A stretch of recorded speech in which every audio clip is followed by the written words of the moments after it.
स्वीकार भाव और समर्पण भाव के बारे में समझाएं और कौन सी साधना हमें चुननी चाहिए। देखिए, अगर आप चुनने की कहेंगे तो फिर मैं कहूँगा संकल्प का मार्ग चुनो, क्योंकि चुनाव वाला प्रश्न पूछने में ही आपके कर्ता भाव का, आपके अहंकार का पता चलता है। आप कुछ करना चाहते हो, अब आप पूछ रहे हो कि संकल्प करें कि समर्पण, तो स्वाभाविक रूप से संकल्प ही किया जा सकता है, समर्पण तो किया नहीं जाता। समर्पण घटित होता है, आप कर नहीं सकते। और अगर आपने किया तो याद रखना, आप फिर करने वाले हो, आप एक संकल्पवान व्यक्ति हो। कोई व्यक्ति आके मुझसे कहता कि हम आपके प्रति पूरे समर्पण हो रहे हैं, सब कुछ आपके चरणों में छोड़ रहे हैं। ठीक है, आज आपका भाव है ऐसा, कल आपका मन हो वापस ले लें। भाई, आपने ही अर्पित किया था, आप ही विड्रा कर सकते हो कि हो गया बहुत समर्पण भाव, देख लिया कुछ नहीं हो रहा, हम वापस कर रहे हैं, किसी दूसरे गुरु की तलाश में चले। आप वहां जाके समर्पण कर देना।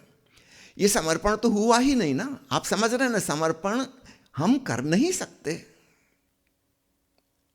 जो हम कर सकते हैं वह संकल्प ही हो सकता है।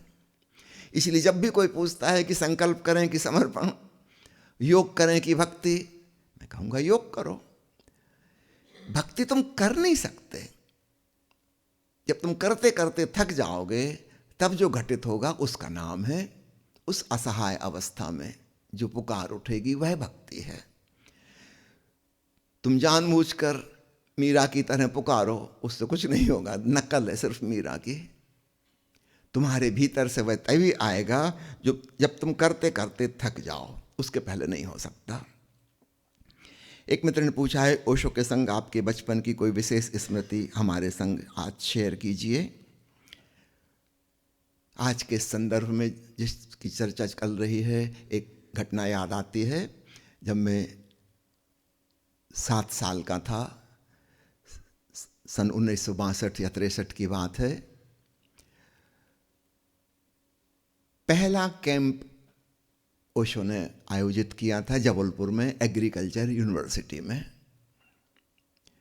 सच पूछो तो वह शिविर नहीं, एक शिविर की भूमिका जैसी थी।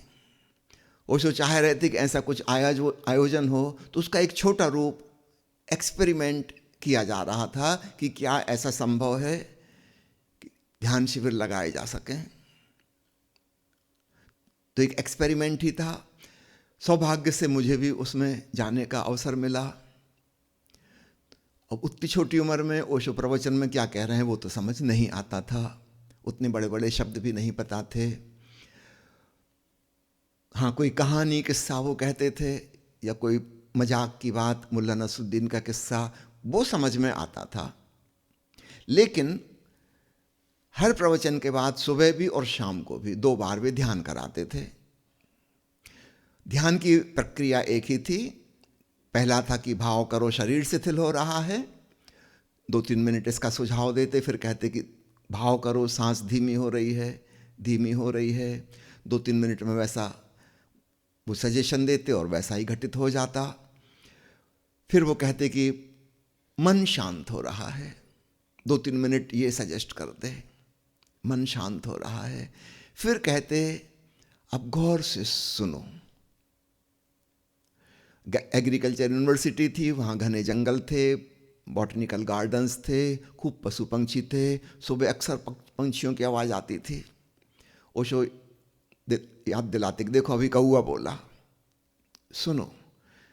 अब उसने बोलना बंद कर दिया, अभी भी सुनते जाओ, अभी भी कुछ सुनाई दे रहा है जो किसी पंछी की आवाज़ नहीं है। देखो अभी हवा बही, पेड़ों से सरसराहट की आवाज़ आई, सुनते जाओ सुनते जाओ। जल्दी वायु प्रवाह कम हो जाएगा, पत्तों की सरसराहट बंद हो जाएगी, तुम सुनते ही जाना। एक और सरसराहट भीतर चल रही है। रात्रि के प्रयोग में इतना ही फर्क था, सजेशन सब यही थे, सिर्फ लेट के करना होता था। तो सुबह वाला बैठकर, रात्रि वाला लेट कर, ताकि पूरे ही विश्राम पूर्ण हो सकें। बैठने में भी एक कर्ता भाव बना रहता है कि मैं बैठा हूं, बहुत सूक्ष्म, लेकिन वो बना रहता है कि मैं बैठा हूं। शवासन में लेट जाने में वह भाव भी नहीं रहता। और रात को वे उपमा देते, झिंगुर की आवाज आ रही है, गौर से सुनो। फिर कुछ मिनट बाद वे कहते, झिंगुर से मिलती जुलती एक और सूक्ष्म आवाज है, उससे भी बारीक, जिसका तुम स्रोत नहीं बता सकते कि कहां से आ रही है, और वो कंटिन्यूअस है। झिंगुर तो बोलता है, फिर थोड़ी देर में रुकता भी है, बीच में गैप आता है। उस आवाज में कोई गैप नहीं है। कबीर जिसे कहते हैं, शब्द निरंतर में मन लागा, निरंतर गूंज रहा एक शब्द, उसको सुनो। तो ये ध्यान के प्रयोग मेरे मेमोरी में अभी भी हैं। तो प्रवचन में क्या कहा था वो तो मैं नहीं बता सकता, वो शायद मुझे समझ भी नहीं आया, लेकिन प्रयोग में जो डूबा ये तो बिल्कुल सरल सी बात थी, और बचपन में और सरल थी, क्योंकि शरीर भी वैसे ही शिथिल रहता है, मन भी शांत ही रहता है। उस समय मैंने स्कूल जाना शुरू नहीं किया था, शिविर से लौट के आने के बाद फिर 1 जुलाई से स्कूल ज्वाइन किया, पहली क्लास में। तो उस समय तो विचार भी इतने नहीं होते। जहां ओशो ने सजेशन दिया, मन शांत हो रहा है, शांत हो रहा है, 3-4 बार कहा, शांत हो जाता था। और झिंगुर जैसी आवाज सुनो, उसकी तरफ वे इशारा करते थे। तो सुबह कहते थे पंछियों की आवाज, फिर पंछियों के बीच में जब पंछी चुप हैं तब, और रात्रि को उपमा थी झिंगुर की आवाज, सन्नाटे का स्वर, और उसके पैरेलल एक और ध्वनि है लगभग वैसी ही, उसको पकड़ो, उसमें डूबो। ये ध्यान का प्रयोग था, इतना सा।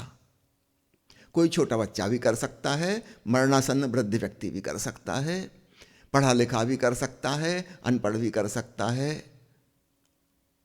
किसी भी धर्म का, किसी भी जाति का, स्त्री हो कि पुरुष हो, कर सकता है।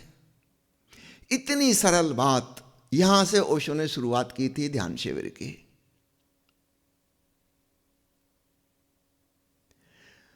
अंतिम प्रवचन में फिर उसी तरफ इशारा करके गए, सुनो।